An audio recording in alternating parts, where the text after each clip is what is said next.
পেহেলগাঁওতে বেছে বেছে হিন্দু পর্যটকদের খুন করেছে সন্ত্রাসবাদীরা। আমাদের আপনার সূক্ষ্ম কারিগরি দিয়ে সাজানোর জন্য ধন্যবাদ। সূক্ষ্ম কারিগরির ধারা যা সোনাকে বানায় সেনকো। সেনকো আনন্দের ধারা।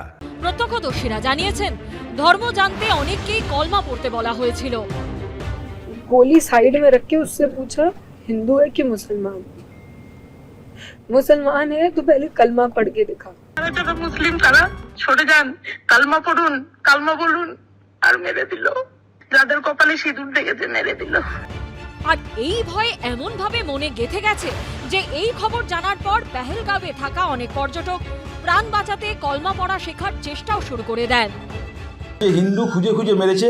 আমি লাস্টে জানেন আমি কলমা মুখস্থ করছি বাড়িতে বসে, ঘরে বসে, হোটেলে বাড়ি ঘরে বসে লেখা বাঁচতে হবে তো আমাকে। কলমা মুখস্থ করছি, মেয়েকে বলছি শোন না এটা তুই পড়ে বাংলা লেখা আছে, এটা মুখস্থ কর। আমার মিসেসকে বলছি তুমি তো কলমা পড়ো, এই মুখস্থ অন্তত একটা লাইন করো।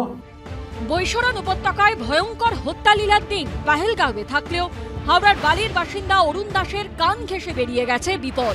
কাশ্মীর থেকে ফিরেও ভুলতে পারছেন না সেই আতঙ্কের প্রহর। খবরাখবর চলছে যে এই গুলিগালা আবি চলছে, কান্নাকাটি পুরো, আর যেতে পারবো না, এখান থেকে ছাড়ছে না। হ্যাঁ, ওখানে প্রচুর লোক মারা গেছে, আমার ছেলে মেয়ে কাঁদছে, আমিও কান্নাকাটি শুরু করেছি যে মনে হয় বাড়ি ফেরা হবে না। কাশ্মীরে বেড়াতে গিয়ে প্রায় একই রকম ভয়ঙ্কর অভিজ্ঞতা দক্ষিণ দিনাজপুরের বালুরঘাটের অনুরাগ মণ্ডলেরও। ঘোড়ায় বৈশরণ উপত্যকায় রওনা হতে একটু দেরি হওয়ায় পরিবার সহ বেঁচে গেছেন বরাত জোরে। ঘোড়ায় উঠলাম আমরা, সোয়া 2টার দিকে ঘোড়ায় উঠলাম, উঠে জাস্ট আমরা গেছি 1 কিলোমিটার মতো গেছি, গিয়ে সব দেখি উপর থেকে বলছে এনকাউন্টার হয়েছে। সবাই দেখি উপর থেকে যে যার মতো মানে প্রাণে ভয় নিয়ে ছুটছে, দৌড়চ্ছে। তো নিচে এসে দেখি এরকম অবস্থা, সব যে যার মতো ছুটছে। তারপরে শুনলাম ওদের নাকি একটা আটকা পড়ে গেছে, টেররিস্ট অ্যাটাক হয়েছে।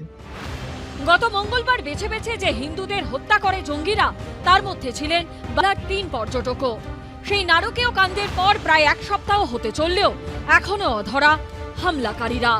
ভাস্কর ঘোষ ও মুন্না আগরওয়ালের রিপোর্ট, এবিপি আনন্দ।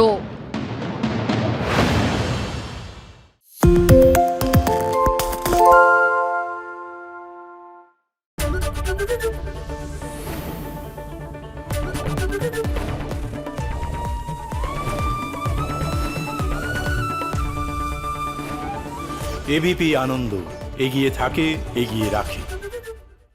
সত্য অন্তহীন, সত্যের খোঁজও তাই, সত্য সন্ধানে তাই আমরা অক্লান্ত, অকুতভয়। এবিপি আনন্দ নতুন ভাবনার প্রতীক, যা মনে মুক্ত, তথ্যে যুক্ত এবং যাবতীয় সীমানার বাঁধন থেকে মুক্ত। সীমা না শব্দটির মধ্যে লুকিয়ে আছে মানা শব্দটি, যেন চোখ রাঙানি এক অদৃশ্য বেড়াজাল, যা আটকে রাখে আমাদের এক ছোট্ট গণ্ডির মধ্যে। একমাত্র সঠিক খবরই গড়ে তুলবে এক মুক্ত সমাজ।